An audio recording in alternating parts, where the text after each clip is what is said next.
Haunted Hangover podcast. I'm Louie, and as always, I'm here with my bud Dave. Hey.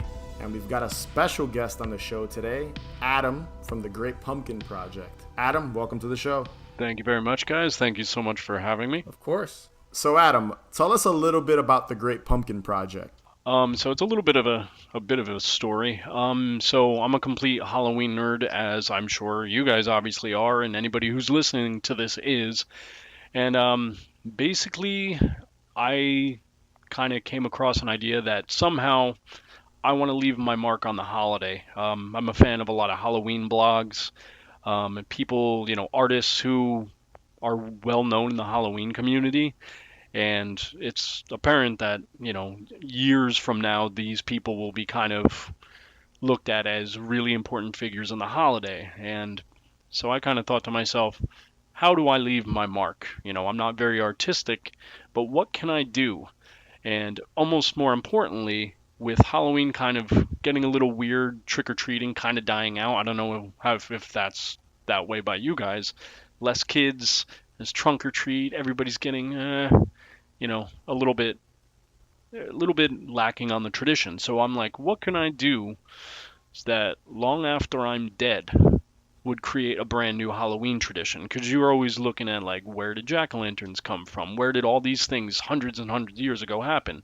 So I figured, I'm like, all right, what could I do? So in my old place, I lived down the street from an old, they call like a Puritan meeting place near a cemetery. It's beautiful.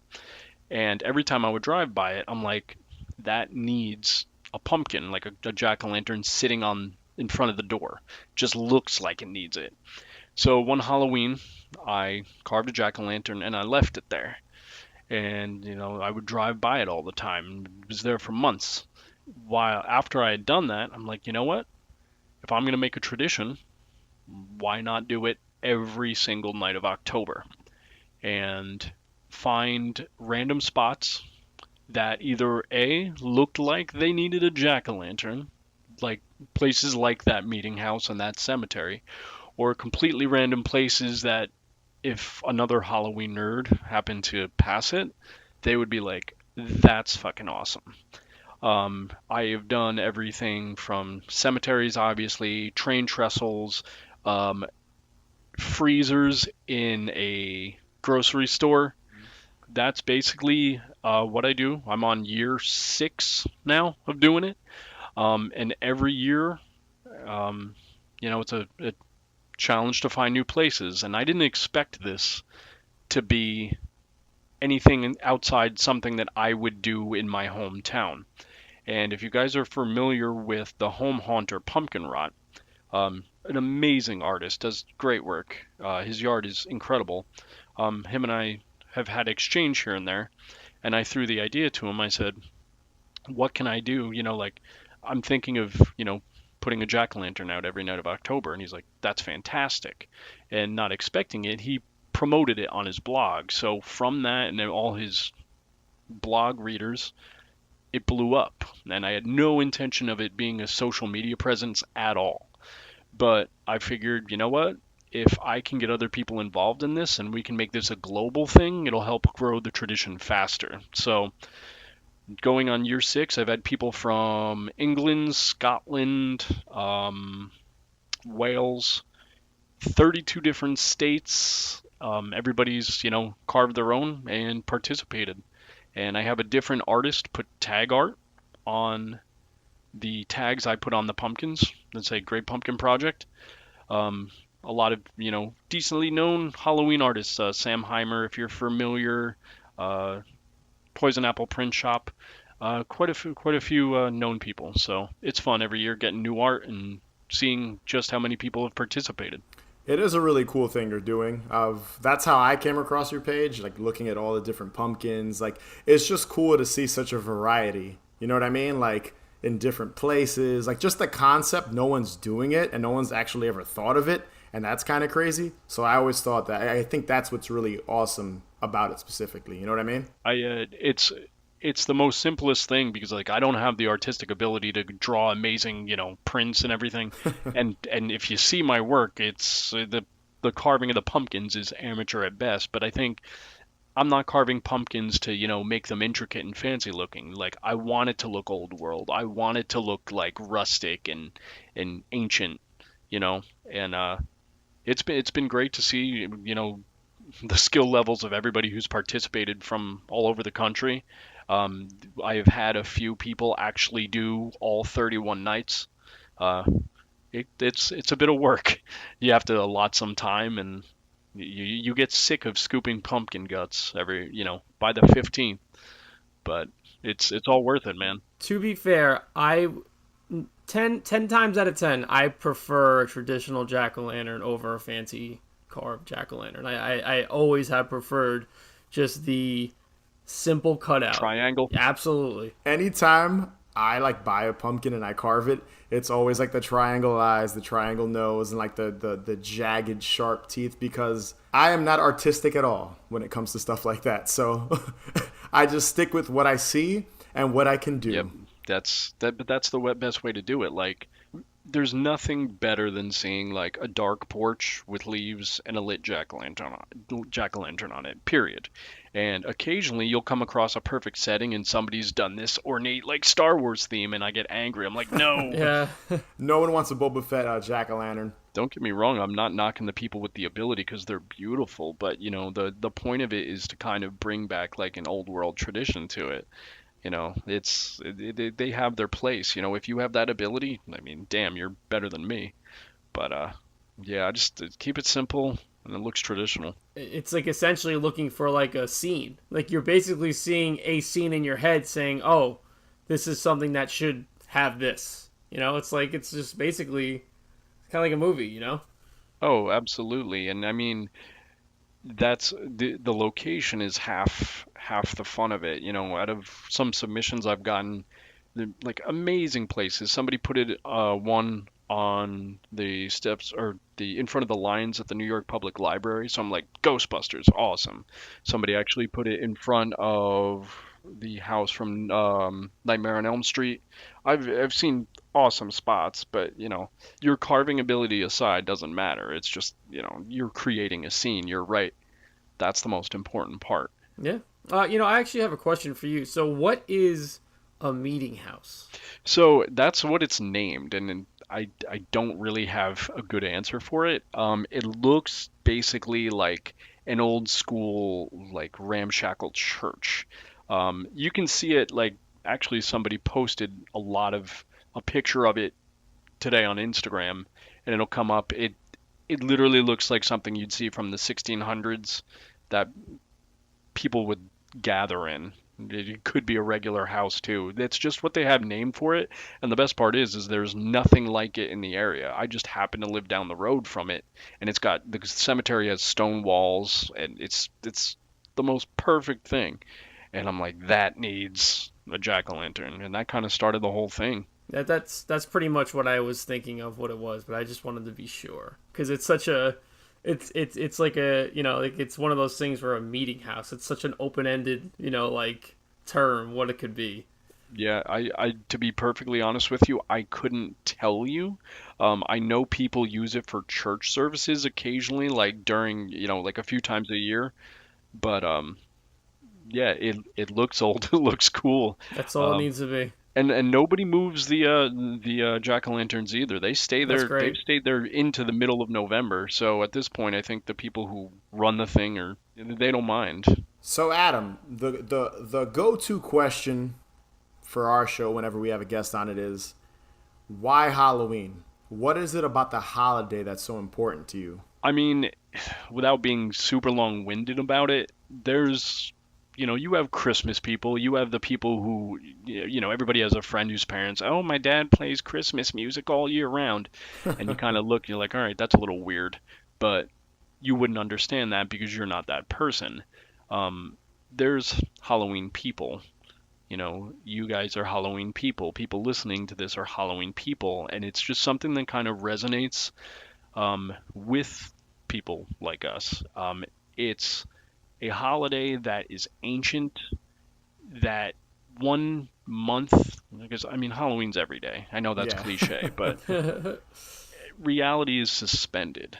Like, just the absolute basics of Halloween. It's like, oh, it's that one time a year where it's completely normal to be a killer, just something weird. And I think just for some people, it speaks to their identity. And, for me personally, once you get that first cold morning, it kind of flips a switch. And I personally try and take it in as much as I can, like do as much as I can, go to, attractions and just because in reality, it's a month and a half of that feeling and then it goes away. November 1st is like the most depressing day. Yeah, And, it is. Yo, It sucks. facts. yeah, it's miserable. And you just sit and you count the days and wait till Halloween comes back the next time. And then, it's like August. And then you're like, okay, it's not completely absurd of me to go and start thinking and planning and all that stuff. And that's why, you guys doing what you do is a service to all us nerds. And, I mean, to wrap it up real nicely, to Ray Bradbury, like, really important author to the holidays. There's October people seeking the October country, and if you've read that quote, it just kind of sums up everybody. So it's this ancient thing that's kind of stuck in everyone's heads and brings out who we really are as people for a short time of a year.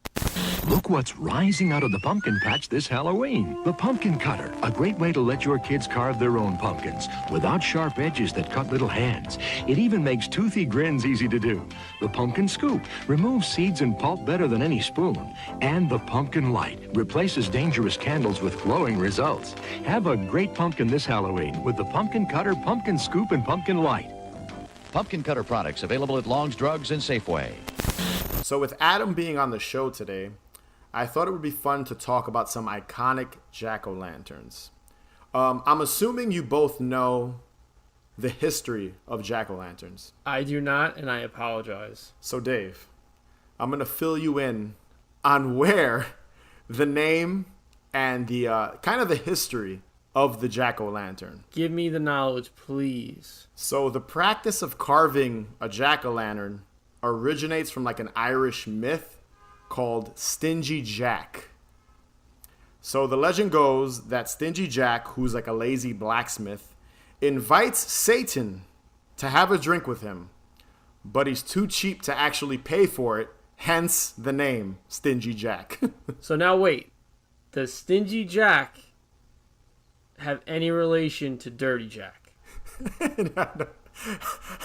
He doesn't, but I wish he did. All right, well, we're going to just go with they are related in some way. They're second cousins, Dirty Jack and Stingy Jack. So, Stingy Jack is somehow able to convince Satan to turn himself into a coin so he can use the coin Satan to pay for these drinks. It's ridiculous. The premise of this just sounds insane. Being the asshole that he is, Stingy Jack doesn't pay for the drinks and instead keeps the Satan coin for himself. But inside of his pocket, there's a silver cross, and this prevents Satan from turning back into his normal form, which in my head is like red Satan with horns. I don't know why when I read this myth, that's what I thought of. I mean, I'm pretty sure everybody's vision of Satan is exactly, how Iron Maiden portrays Satan. So, I mean, They make him a little short though, on the cover Number of the Beast. Yeah, it's true. Eventually, Jack is able to make a deal with Satan. He will free him under the condition that he leaves him alone for a year. And if Jack were to die, Satan can't claim his soul. So the following year, Jack is able to trick Satan again. That's how fucking gullible Satan is. But this time, he has him climb a tree for some fruit. I think it was apples, if I remember correctly. And Jack, being a douchebag, carves a cross into the bark of the tree. This prevents Satan from climbing down. I thought Satan was fucking powerful. I'm reading this back and I'm like, what the fuck is wrong with Satan? This time, the two make an agreement that Satan can't bother Jack for 10 years. And Satan agrees. He's like, okay, cool. Good deal. You know what I mean? So eventually, Stingy Jack dies. God doesn't want to fucking deal with him. He's like, this guy's an asshole. You can't come to heaven. And obviously, Satan wants nothing to do with Stingy Jack because of their history. So, Satan banishes him into the dark night with only burning coal to help him guide his way. But Stingy Jack didn't want to walk around just holding coal, so he carves out a turnip, his favorite food, and places the coal inside the turnip so he can walk around with it. So the Irish called like his ghostly figure Jack of the Lantern, and it would eventually be shortened into Jack-o'-lantern.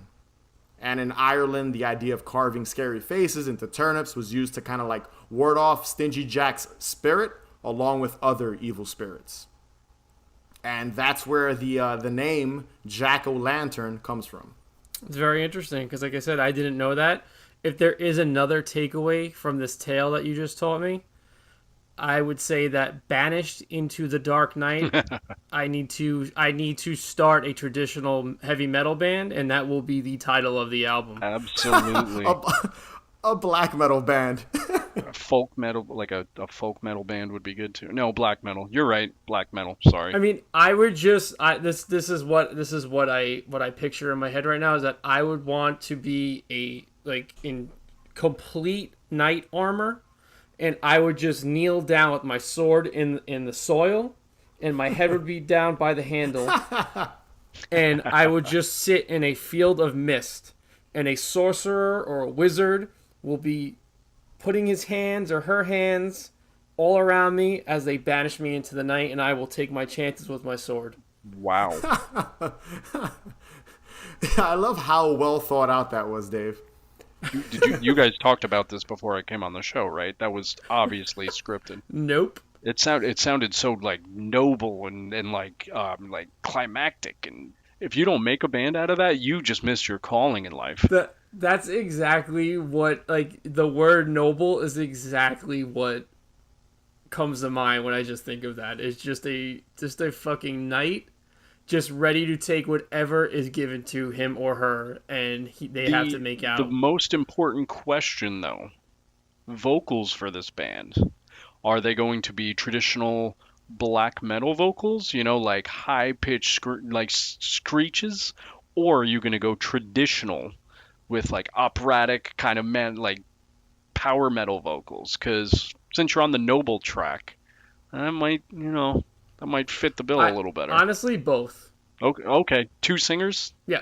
The drummer has to have a gong behind him too, correct? Yeah, that's fine. So, with that being said, I thought it would be fun for each of us to pick one iconic jack-o'-lantern from pop culture. It could be anything from a movie, an album cover, cartoon, TV show, art piece, anything, as long as it's, a pretty iconic or somewhat iconic jack-o'-lantern. So, Adam, hit us with your pick.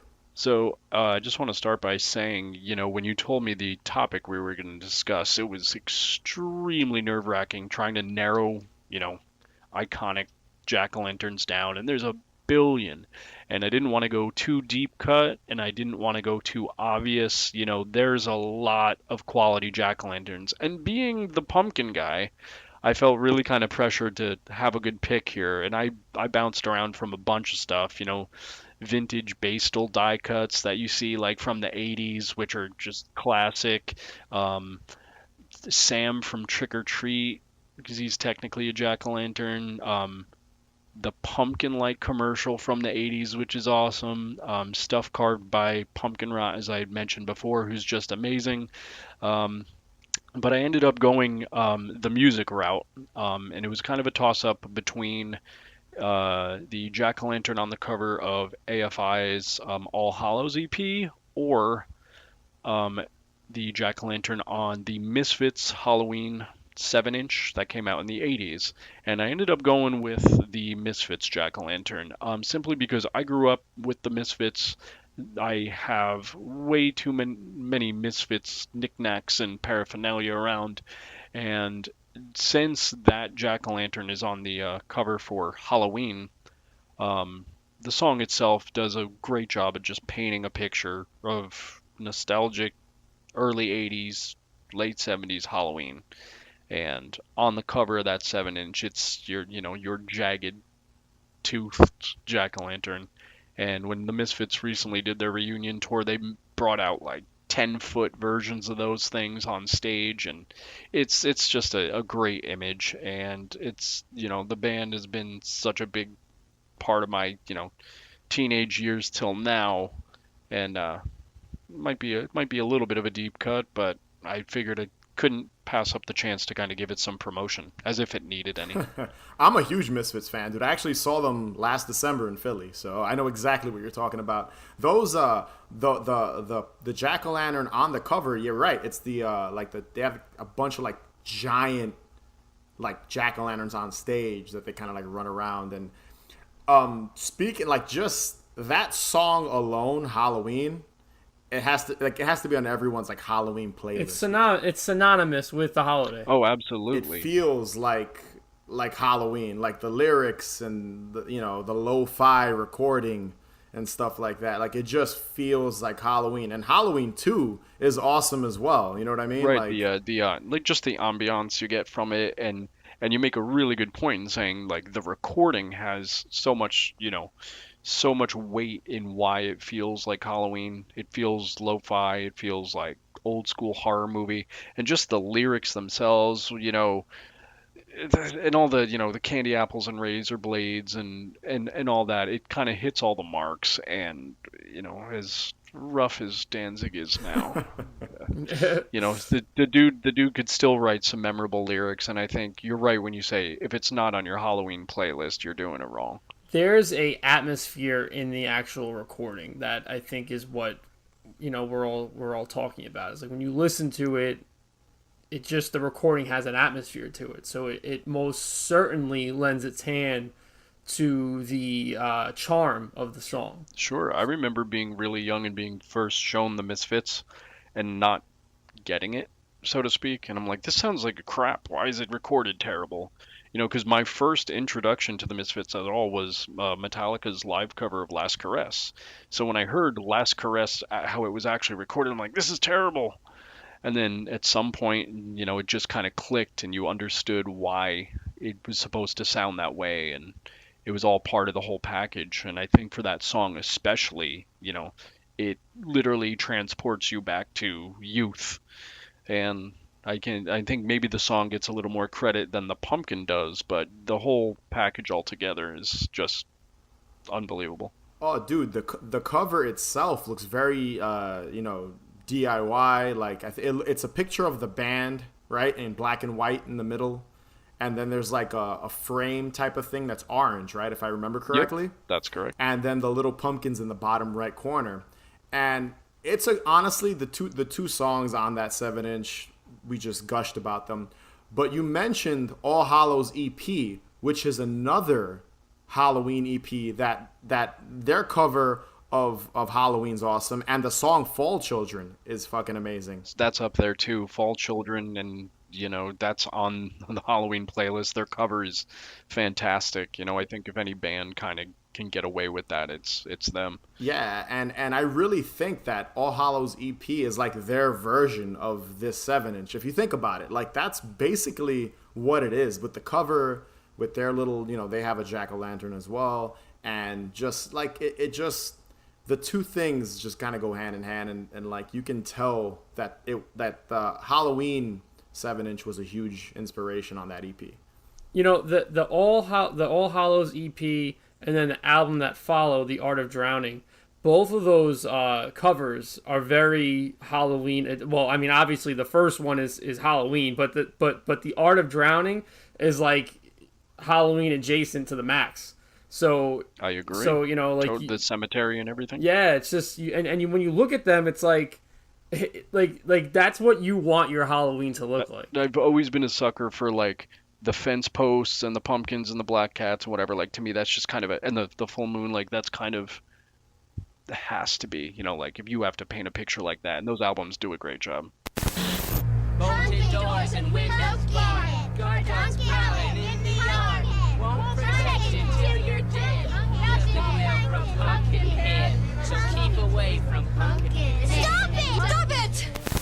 So my jack-o'-lantern pick isn't exactly a jack-o'-lantern, but it's definitely Jacko adjacent.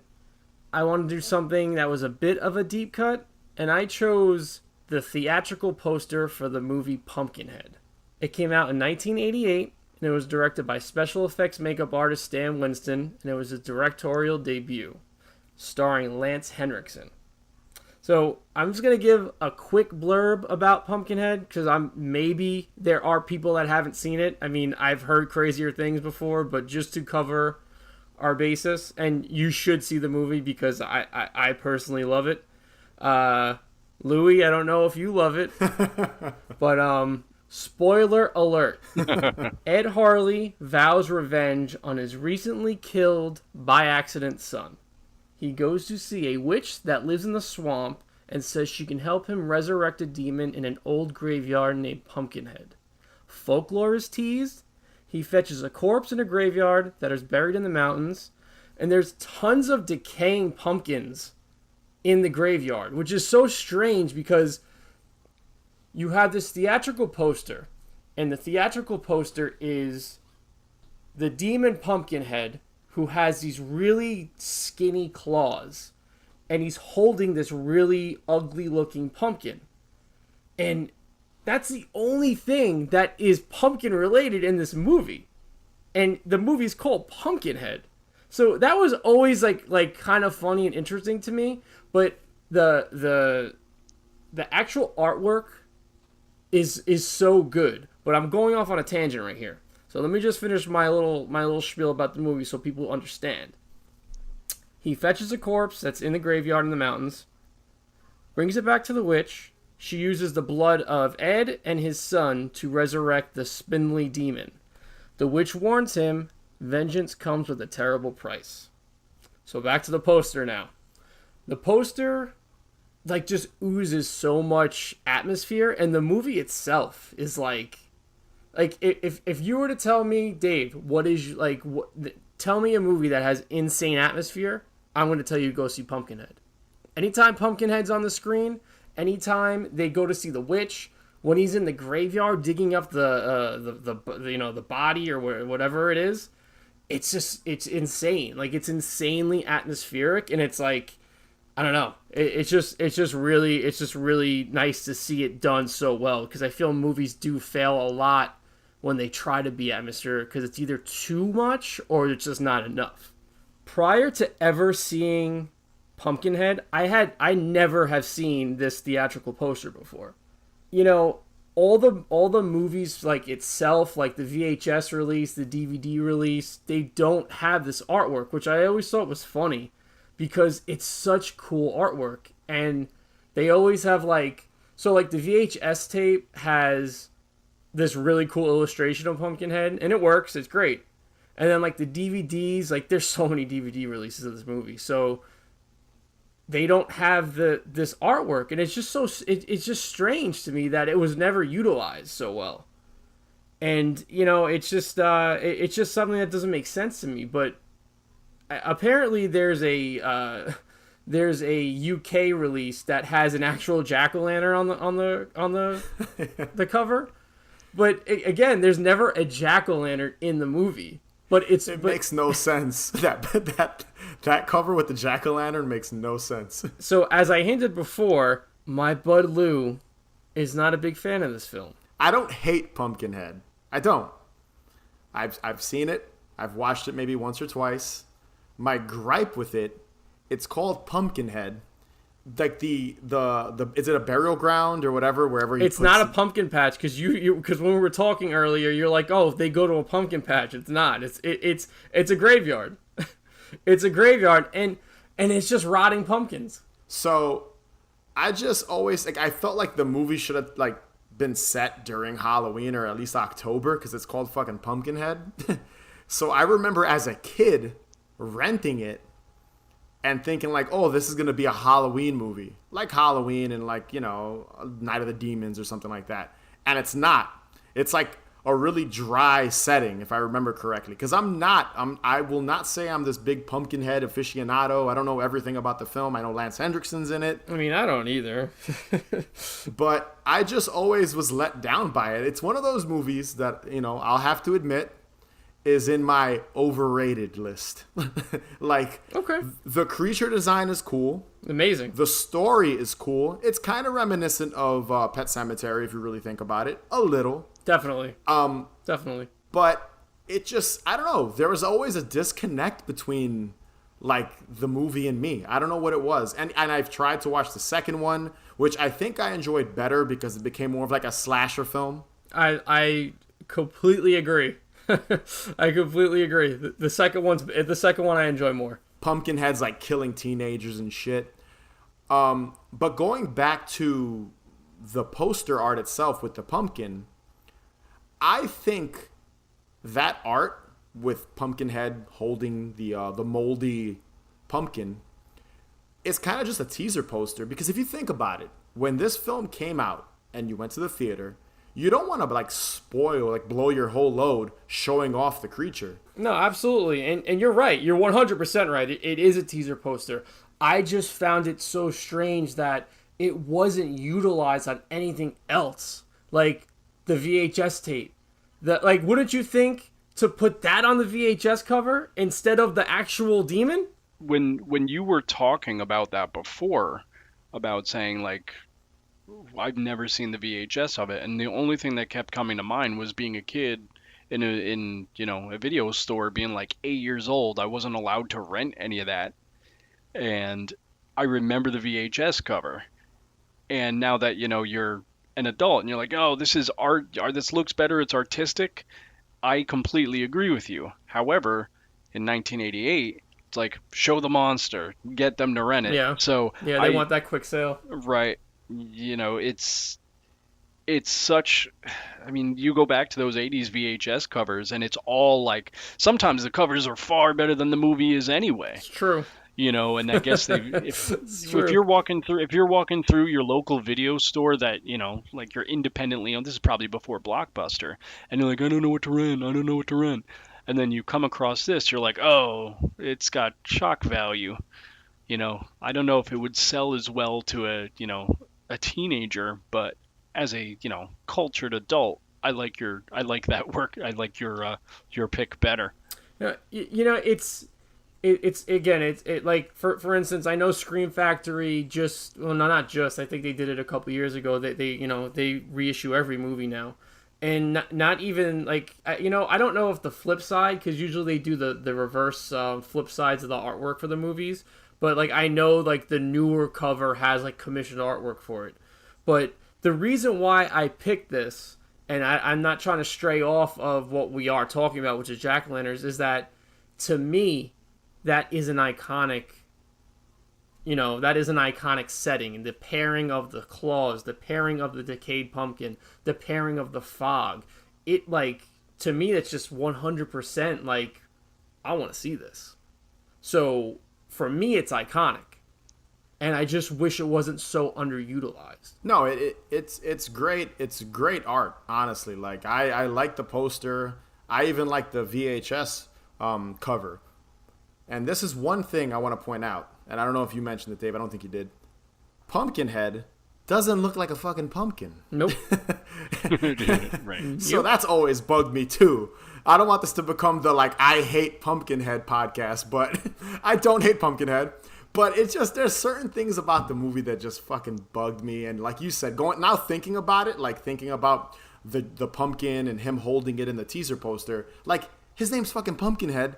He looks like a fucking dinosaur. I don't even know what he looks like. He's a demon, obviously, but It's awesome design. It is. The creature's great, but he doesn't look like I wish he looked more pumpkin-esque. Like, he looked more like a pumpkin. That would I think would have made me happier. So what there's one question that I ask now is that, do you think the inclusion of these pumpkins in the film, the name Pumpkinhead, was to appeal to like the Halloween and Sure. October crowd? Do you know what I'm saying? Like, Sure, but the problem is, and I agree with both of you on the pros and cons of the movie, is The atmosphere in that movie is great. It's been forever since I've seen it, but from what I remember, it's great. However, I can't imagine that 90% of people who saw that movie are like, well, he wasn't really a pumpkin, you know? And I can understand that gripe too. I remember being, I think the first time I saw it was maybe like 10 or 11. I'm like, I thought it was going to be a guy with a pumpkin. There was no pumpkin. So, Yeah. sure, it's marketing. I mean, fair, fair enough. So again, I, for me, it's an iconic poster. I wish it had a little more shine, but I always have loved that artwork. It's an honest poster. It's not misleading you in any way. Exactly. That's so true. Well said. The boogeyman is coming. Leave me alone. He doesn't believe us. Don't you know what happens on Halloween? Yeah, we get candy. Boogeyman, ooh, the boogeyman, the boogeyman, the boogeyman, the boogeyman, the boogeyman. My pick involves something we've slightly avoided on the podcast. Yeah. And that's the Halloween film franchise. So, I love the Halloween film franchise. I think they all have redeeming qualities. Obviously, the original is a classic. But I feel like the series has been reviewed and covered ad nauseum. Do you guys agree with me on that? For sure. To an extent, yes. And I'm sure Dave and I, down the line, will get to it, because we do enjoy the series. But I thought I'd be doing myself a disservice if I didn't mention the jack-o'-lantern from the opening title sequence from the original 1978 Halloween. So everything about this jack-o'-lantern is perfect to me. The fact that it's basically sitting in a dark void as the camera slowly dollies into it. John Carpenter's classic synth score plays over it. The use of the orange font as the title cards kind of continuously go on. And we, the dimming of the lights as we get, the camera, if I remember correctly, it dollies into the jack-o'-lantern's eye. And then as it gets closer, it dims out a bit. So one of the things I always found funny, and I think you guys know what I'm talking about, Adam, specifically you, is the fact that the pumpkin isn't perfect. It's got a lot of little spots on it. And I think there's I never knew if they did this on purpose or not, but there's a visible mistake leading from the bottom right corner of the nose to the mouth. And, the movie's a low budget film. And when you kind of look into how they shot this, they shot it in a garage and they put up a black backdrop and they just did it for a title card. I don't think they put much thought into it. Like when you watch Halloween and you listen to the commentary, which I did just for some research for this, and they kind of just quickly brush over it. And I just always thought it was really ominous. It symbolizes that movie. Now, Adam, I know you're not a fan of this jack-o'-lantern. Why is that? I can't wait to hear this. All right. So watch me get hate mail immediately after this. Watch my followers just drop. All right. So being somebody who is so pro jack-o'-lantern here, the truth is I can't stand the thing. That as I mentioned before, I appreciate a primitive, rough-looking jack-o'-lantern, right? Traditional stuff. However, this doesn't quite come off as primitive and traditional. It comes off as they had 30 seconds because somebody accidentally dropped the original one and needed to carve one. And they handed a pumpkin to a 6-year-old during an earthquake, and they carved this thing. Now, I looked into this because I knew we were going to have this conversation. I'm like, all right, what am I missing here? What meta nerd level thing am I missing that I'm going to offend people by not bringing up? And to reference your point on the quote mistake by the nose, that's what makes me hate it the most. Is that line? And everything I'm read to the clever knife cut from the nose. I'm like, knife cut? Like it's some kind of design genius. I'm like, no, somebody just cut it incorrectly and they were like, just use it, it's fine. So bring the hate. I don't love it. I'm sorry, like, and if I'm never on the show again, I could understand after I've unleashed that hate to it.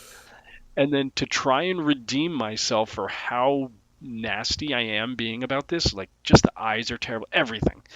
I went and looked up, for a point of reference, all the other jack-o'-lanterns in the Halloween franchise. I'm like, okay, like, obviously, if you are going to start with the iconic original film like that, somebody's going to be like, maybe we should, make the next ones look a little better. We have a bigger budget. No, they're all awful, with the exception of Seasons of the Witch, because you're basically looking at, like the drawing of one, and Curse of Michael Myers. That one's good.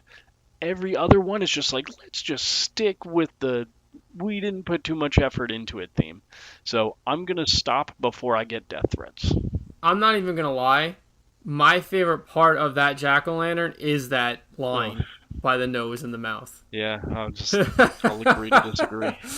But why? It's funny too, because whenever you see like merch that's based on this jack-o'-lantern, that line is always there, because at this point it's so iconic to that pumpkin. You know what I mean? I think the reason why I like that line, and I thought it was done on purpose.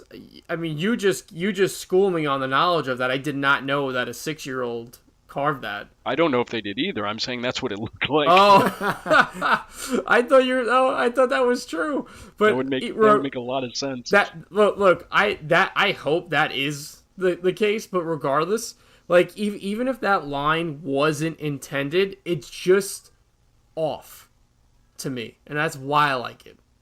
It's just something that you wouldn't think to do. Or like, and again, if it wasn't intentional, or if it was intentional, regardless, it's quirky to me, and I love it.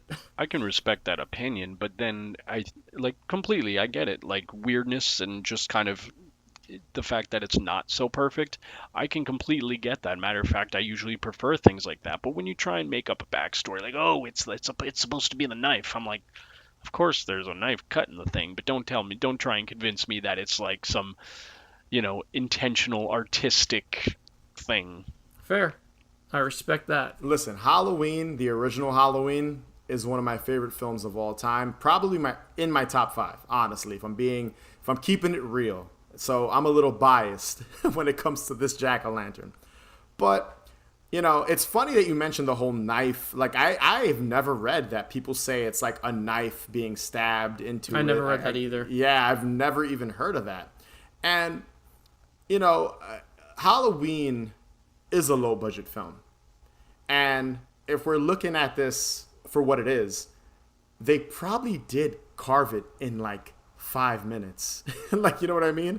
Like, they just did it. They were like, all right, this will be a cool opening title sequence. The film takes place on Halloween. And honestly, it really does set the mood. Like, I always felt like once that score kicks in and that jack-o'-lantern pops up, it's, it just, okay, I'm ready for this movie. Like if you saw that and you'd be like, what the fuck is this movie about? You know what I mean? To the point that all the other sequels kind of tried to copy it, specifically to the more recent one, 2018. That one has, I think, a reverse jack-o'-lantern rotting and then just kind of going back to being a fresh jack-o'-lantern. But I always felt like, it fits what the movie was made with no money. They bought a pumpkin. They were in LA, which I hear pumpkins are really expensive because they don't grow on the West Coast. And they just probably had one go at it, carved this bitch, and were like, hey, let's just get this shot. There was probably zero thought put into it except for having this concept. And it's crazy to think 40 years later, people still talk about this fucking jack-o'-lantern. I think half of my anger towards it comes from, like, what I mentioned before about nothing is more Halloween than a dark porch and crunchy leaves and a lit jack-o'-lantern on that porch. Like, that warms the soul. That's the greatest image ever.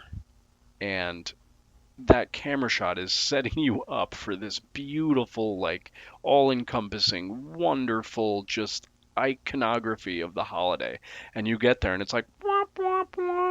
Like, I don't know. I'll stop. It's funny because when you like, again, it's one of my favorite films. So I've read facts about it and the history of it. And you just listen to the story of how they created Michael Myers' mask, where they just went into like a dollar store. And it was William Shatner. Yeah, it was like a cheap, shitty Star Trek William Shatner mask that was like $1 or something, like the 50 cents. They bought like 3 of them, spray painted them, ripped the eyebrows off or whatever, and then that was their mask. Trust me, I don't think they put that much thought into their jack-o'-lantern.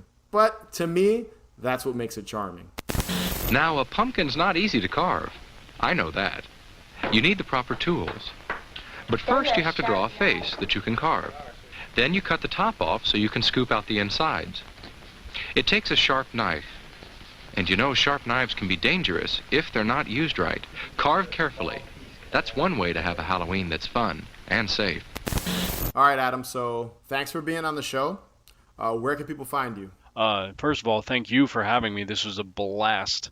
Where people can find me on Instagram at Great Pumpkin Project, and more importantly, my website is The Great Pumpkin Project, and people can go to that site. What I do, if you want to participate, and participation is key, the more the merrier, help start a new tradition. You can go to the site and you are able to print out your own tags. So what I do is I release the tag art from the previous year on the current year, and don't make the current tags, the physical ones, available to the next. So you can go there, print out tags, put them on your pumpkins, and get them out there. So that's thegreatpumpkinproject.com. It's a little out of date, can use some updating, but you can still get the tags there. 2019's tags should be posted probably within the month. So yeah, get on that. It's appreciated. Every little bit helps. Build a new tradition. And be sure to follow us on Instagram and Twitter at Haunted Hangover. And if you can rate and review us, that'd be greatly appreciated. And remember, the best cure for a hangover is... more booze. I'm trying to do an 80s metal voice. Later, guys.